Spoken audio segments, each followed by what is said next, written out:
Assalamualaikum.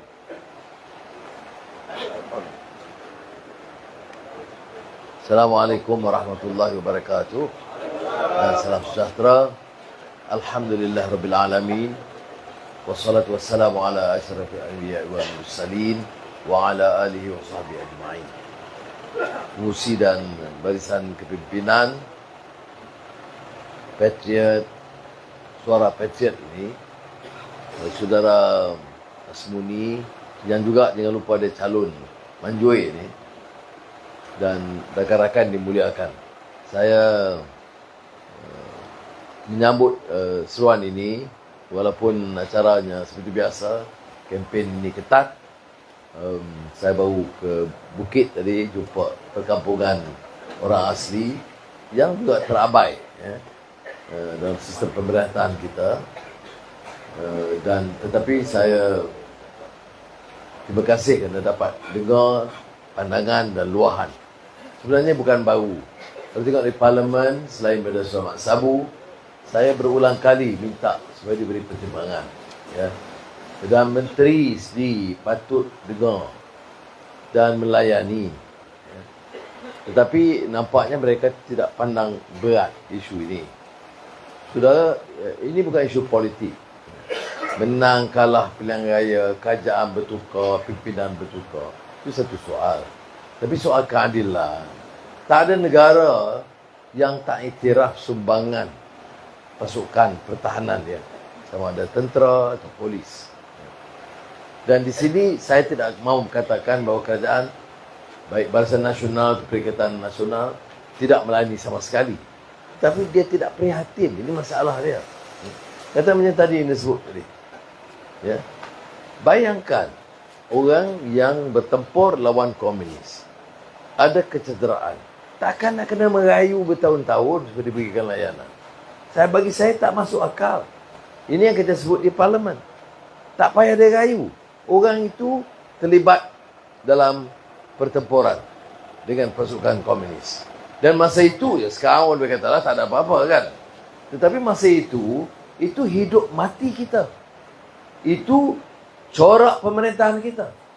Sama ada kita kalah dalam pertembungan dengan komunis ataupun tidak. Maknanya mempertahankan sistem demokrasi, hidup beragama seperti yang ada sekarang. Kadang-kadang orang-orang baru yang tidak ikuti sejarah itu dia ingat tak ada apa-apa. Sama juga macam di Indonesia. Pertarungan dengan masyarakat Indonesia, orang Islam dengan PKI, Parti Komunis Indonesia itu dianggap bahan sejarah. Dia tidak tahu bahawa perubahan itu akan merupakan perubahan sistem. Jadi kita paling tidak generasi sekarang ini hargai lah. Kalau dia minta umpamanya 10,000 sebulan, yalah saya pun tak boleh bagi pengakuan saya nak setuju. Tetapi kalau dia kata kecederaan, dia hidup dalam keadaan susah, di kursi roda, ya, hal-hal yang sedemikian, bagilah pertimbangan. Ya. Baik, baru-baru ini kalau Menteri Pertahanan, dia ketepikan je, tak macam bukan mendesak. Ya. Tolong tu sambil lewa. Seperti juga soal pencen, saya tahu sebab tentunya keluarga kita pun adalah tentera. Saya tahu. Ya. Dan saya tahu kalau pergi ke kehidupan mereka itu, dia punya mengeluh tu, tambah tentera. Saya tahu dia punya suara bukan kelam. Saya banding yang pengalaman saya, kalau dengan yang suaranya lantang kuat itu, tentera dengan nelayan. Nelayan pasal dia di laut, jadi dia kena jerit kuat. Tentera ni kerana budaya dia begitu rupa, tak payah dia jerit. Lepas tu pimpinan ini dia prihatin. Dia ambil tahu lah. Jadi saya tak mau janji banyak-banyak. Gunung, ganang, tak ada. Saya cuma kata, sistem kerajaan ni kena wambak. Nak kata wang tidak ada, siapa yang tak tahu dalam tentera? Berapa puluh bilion yang disakau. Ya, bila tak minta pencen tambah RM200, wang tak ada. Wang tak ada, macam mana kamu sakau habis? Tak payah jadi Laksmana. Di TUDM nak tahu, tanya budak kampung pun. Kamu beli motosikal, harga berapa? 6,000. Kamu dah bayar 4,000. Motosikal tak nampak. Ada ke? Tak ada orang kampung yang sebodoh itu. Dalam kerajaan, boleh lagi bayar 6 bilion, tak nampak binatang habuk. Dan diperbodohkan rakyat begitu rupa. Saudara, sistem kita rosak. Sistem pertahanan kita itu tercabak. Kemungkinan tidak akan tambah keupayaan seandainya ada peperangan dan pertempuran. Beli apa pun. Bukan baru. Masa saya Menteri Kewangan, beli kalau yang angkatan apa ni? Laut, angkatan laut. Ada di sini. Ada, okey. You ingat dulu kita beli 2 frigates dari Yarrow Shipyard, UK. Okey. Datuk Seri Najib, Menteri Pertahanan, bergaduh dengan Kementerian Kewangan. Bukan soal apa yang nak beli itu keputusan Kementerian Kewangan. Harga ni kita kena putus bersama dengan Kementerian Kewangan. Ya. Dan nyata tertangguh bertahun-tahun Yarrow Shipyard kerana komisionnya tinggi. Jadi sebenarnya nasib kawan saya yang di Kajang ni, tak kenal? Bukan baru. Daripada dulu, masa Menteri Pertahanan. Dan dilepaskan begitu rupa. Dan akhirnya, keupayaan, kesiapsiagaan ketentera laut terkesan. Baru, lepas itu baru beli cerita 2 kapal selam ni. Yang lain semua kita maklum masalah. Jadi saudara, tak boleh. Keselamatan negara tak boleh begitu rupa. Kalau hanya nak jaga terbolok beberapa orang. Jahanam pertahanan negara ini. Baik. Maka kalau kita buat tender betul-betul atau beli dengan harga kos, mana berbilion boleh diselamatkan. Boleh balik kepada tentera. Boleh balik kepada veteran. Jadi langkah pertama adalah hentikan rasuah dan penyelewengan. Sebab tu saya tak mau tolak ansur bab ni. Dan saya terima kasih kerana dalam keadilan, amanah, DAP, solid. Kalau tidak nak letak saya sebagai Perdana Menteri Tunggul, buat apa? Jadi, sudah tahu. Itu satu. Saya tak mau cerita panjang-panjang pasal rasuah, semua tahu dah. Keduanya, saya ingat juga pengalaman Menteri Kewangan. Saya cakap begitu, Datuk Asbuni ada. Saya luluskan tu ratusan juta ringgit dalam penyerahan saham. Ya. Bagi kepada LTAT, Koperasi Polis, Tabung Haji, Marah. Ya. Kalau dulu masa Tun Daim, dia bagi itu. Tajudin, siapa ni yang Halim Saad, itu saya cari sekat geng-geng kroni. Saya tak bagi individu. Saya bagi LTAT. Sebab apa saya bagi LTAT? Bukan untuk lembaga. Dan saya bagi LTAT itu kerana saya anggap keuntungan ratusan juta ringgit pulang kepada tentera yang sedang berkhidmat dan veteran. Sekarang lingkup habis. Bau state, syarikat-syarikatnya. Dan orang yang terlibat dalam pengompakan ni lah. Ya, bersama. Jadi orang menteri dan termasuk mantan-mantan jeneral. Jadi sudah. Sekarang lepas saya tak ada saham. Tak ada. Itu kali akhir saham yang dibagi masa saya Menteri Kewangan. Tapi niat saya masa tu macam tu. Tak jadi sebab sistem tu bobrok, Pak. Rusak. Macam orang India miskin. Saya ambil sebahagian untuk India. Saya tulis itu. Untuk masyarakat India miskin. Saya ambil value suruh bagi melalui MIC. Saya kata tak boleh. Biar Kementerian Kewangan jaga dan salur terus kepada masyarakat India miskin. Dia rayu kepada Mahathir. Tuan Mahathir kata okeylah, ikutlah dia. Bagi ke Maika. Songlap habis. Jadi yang India ke yang Melayu ke penyamu ni sama. Baik, ini yang harus kita faham. Jadi kita kena hentikan itu.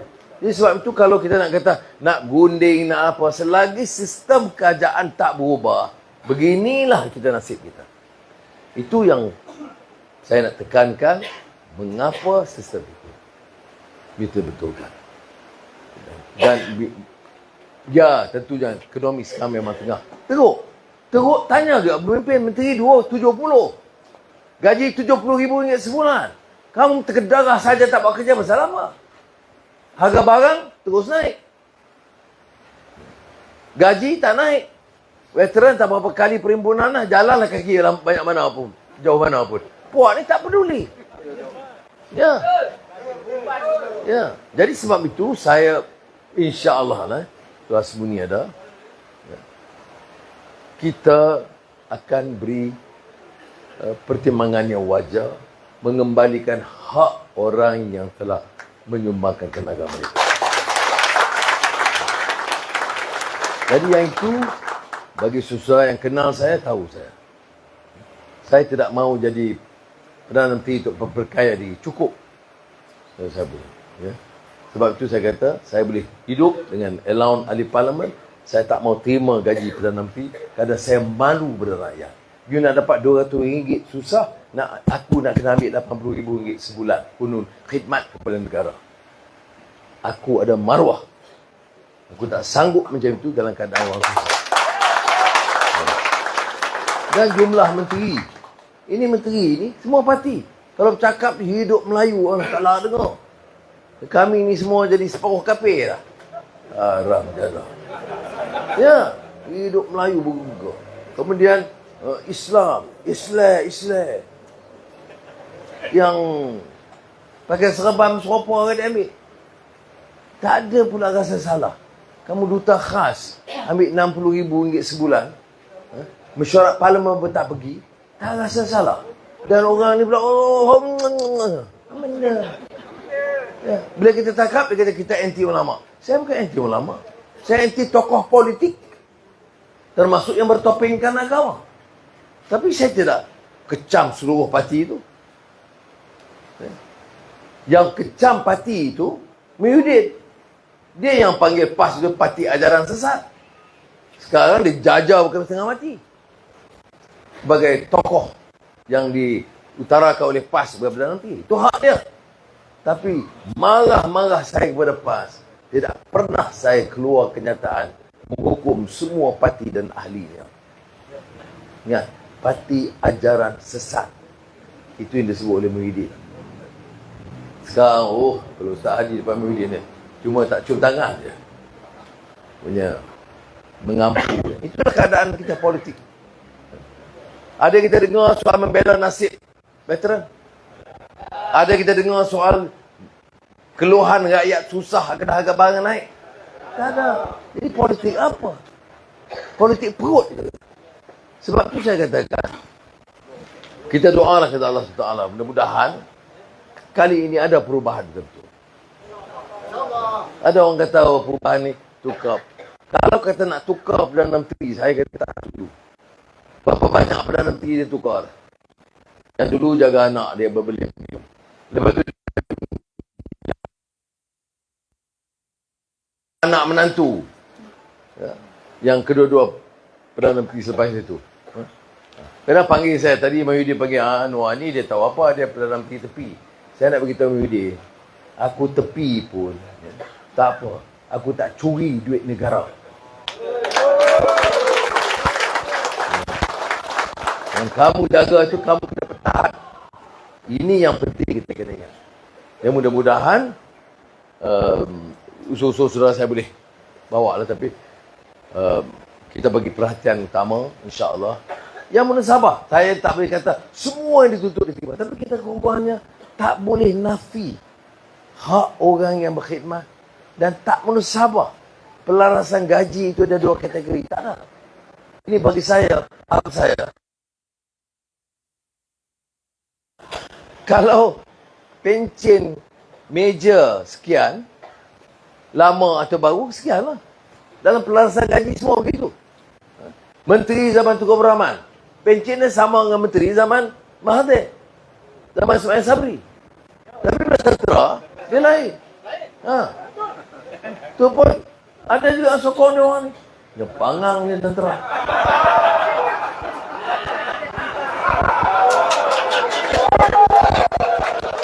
Tapi yang ni dah lah, yang ni dah.